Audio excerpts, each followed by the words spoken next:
Oh man, today we're looking at a hell of a doozy. We're looking at Dragon Power on the NES. Hmm. Just look at that. He looks pretty cool. Some decent dragon art. You know, got the details on the scales. The background's like, what is the background? Like storm clouds, I suppose. Yeah. And what are these?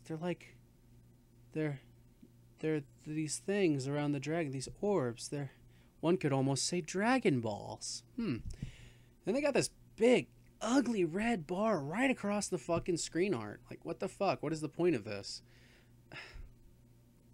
It covers up some of the art that makes this make a bit more sense. I mean, it's kind of obvious already, but trust me, when we get to the cartridge, you'll see.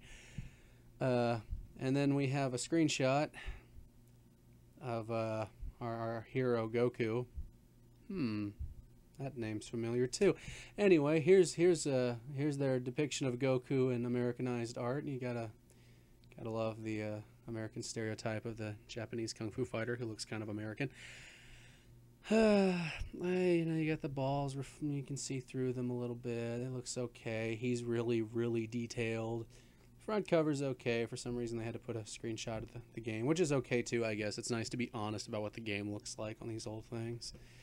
Looking at the sides, Bandai Dragon Power. This looks okay, I suppose. Why is that white there? Because they didn't want to fuck up the blend. They didn't want to blend in with entertainment system, I suppose, maybe. And here you get more of the dragon, which is nice. Oh, I guess he was breathing fire. I didn't notice. I like this side better. The flame coming between the dragon and power looks nice. Oh yes, the top. How could I forget? There was a sticker here at one point. Get a little bit of his horns there too. The top looks okay. Oh, okay. Now, you may have noticed the reference I made earlier. Also, man, this thing was at a rental store at one point. You can tell where a thicker part of the plastic was blocking the sun. What a shame. This game came out in the UK and Japan under a completely different name, and it was not edited in any way. Let me read a little here. The adventure begins. The quest for the dragon's 7 crystal balls. The prize? Your greatest wish. Together with Goku and Nora, you must face the obstacles that lead to each of the balls. Each obstacle seems greater than the last, but with your skill and the help of Swift Cloud and Magic Pole, anything is possible. It's Dragon Power! So, if you aren't a fan of Dragon Ball or Dragon Ball Z, you probably aren't noticing the similarities here. And yes, this was a Dragon Ball game in other countries. For some reason, America changed the sprites, changed some names, obviously took out Master Roshi, wanting to see Bulma's panties, stuff like that. Just ridiculous. And Nora is Bulma. And of course, for some reason, the Dragon Balls had to be crystal balls, and just random things like that. Names are changed, sprites are changed, the story's altered slightly. Still an okay game, but I don't.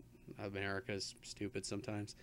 Anyway, I guess looking at the back here, we've got that ugly red bar again, but at least it's in a smart spot this time. Big wasted blank area here. It says the title on the back of the game, which I guess most NES boxes do that now that I think about it. Screenshots are nice enough. If it would focus on them, but yeah, there we go. Yeah, see, that's what Goku looks like in this game. He's like a monkey kid, which is ridiculous because he's totally not like a monkey at all. The help of Swift Cloud and Magic Pole, that's clearly, you know, the Nimbus and the Power Pole or whatever you would, I forget what it's called in Japan. Anyway, okay, box. Is it going to stand, though? No. Okay, well, out with the keg. Let's look at the cartridge. Because the box is not bad, I admit.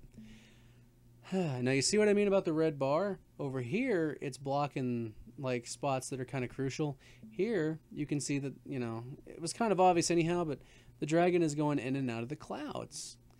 And, you know, the bar is just shrunk down, I guess, and things are spaced out a bit more on the cartridge compared to the box. Yeah, they just kind of space stuff out a bit. The cartridge, in my opinion, looks quite a bit better. Like that. For some reason, they felt the need to put a screenshot on the cartridge art. which is odd because if you're going to alter stuff, why not take that out? Because back in the day, you know, you'd be buying this new, so there's no advertisement purposes on the cartridge. People are going to be looking at the box in the new stores, so you know, the stores where it's new, they didn't think about, you know, the future where people be buying the shit all used all the time. So I don't know, a screenshot of the game on the cartridge is weird to me, but whatever, it still looks nice. Also, I believe that even though he kind of looks like he looks a little darker on this cartridge than he does on the box, but I think that's just because the box is unfortunately slightly faded, but that's okay. It's still loved none the same. But yeah, that's a pretty damn good cartridge, actually. I like it quite a bit. If you get the chance, though, you should look up all the Dragon Ball games that came out on the NES and in Japan specifically. I think the PAL region's only got like one, maybe two NES Dragon Ball games. They all have decent little boxes. They're cute. Anyway, like if you enjoyed, and I will catch you in the next one. Peace.